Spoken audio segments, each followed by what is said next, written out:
और देखिए इस वक्त आरजेडी ने अपनी बढ़त बनाए रखी हुई है। महागठबंधन 27 सीटों पर आगे चल रहा है, भारतीय जनता पार्टी 26 सीटों पर, और 26 का अगर आप ब्रेकअप की बात करें तो बीजेपी इस वक्त 18 पर आगे है और जेडीयू 8 पर आगे। तो strike rate Bharatiya Janata party का बहुत ज्यादा है जेडीयू के मुकाबले। बिल्कुल, लेकिन आरजेडी के मुकाबले कम है। आरजेडी अकेले 25 सीटों पर आगे चल रही है, और अगर महागठबंधन में अगर सिर्फ आरजेडी को सीटें आती हैं तो दीपक जी ये कैलकुलेशन, क्या वो अगर अकेले अपने दम पर सिर्फ आरजेडी और तेजस्वी को लोग पसंद कर रहे हैं, क्या कांग्रेस को लोग नकार रहे हैं, दूसरी पार्टियों को बहुत ज्यादा तवज्जो नहीं मिल रही है, तो क्या तेजस्वी अकेले अपने दम पर ऐसी स्थिति में आ पाएंगे? और मुझे तो लगता है कि अगर 10-15 सीटें भी उनकी कम हो जाती हैं तो वैसी स्थिति में खेल फंस जाएगा। देखिए, और आप देखिए अभी भी जो महागठबंधन है उसने अपनी बढ़त बनाए रखी है। लोक जनशक्ति पार्टी 1 सीट पर आगे चल रही है और महागठबंधन अब 30 सीटों पर आगे हो गया है, वहीं एनडीए 28 सीटों पर, तो 2 सीटों का अंतर चल रहा है। लेकिन मामला बहुत दिलचस्प होता जा रहा है, नेक टू नेक दोनों बने हुए हैं, लेकिन आरजेडी ने अपनी शुरुआती बढ़त को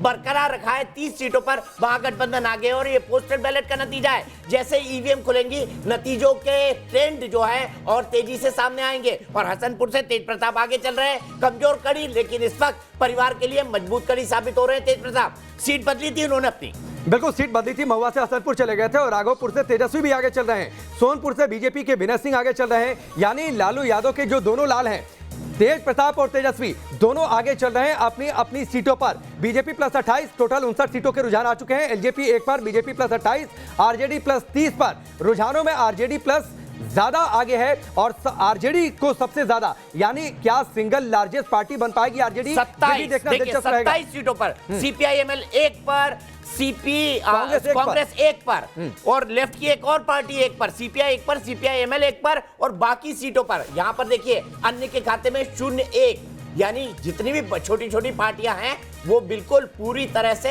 निराश हो रही हैं शुरुआती रुझानों के अंदर। आप देख सकते हैं अब आरजेडी यानी महागठबंधन 34 सीटों पर आगे निकल चुका है। भारतीय जनता पार्टी और उसका गठबंधन यानी जेडीयू, एनडीए, हम और साथ ही साथ वीआईपी, एनडीए 30 सीटों पर आगे चल रहा है फिलहाल।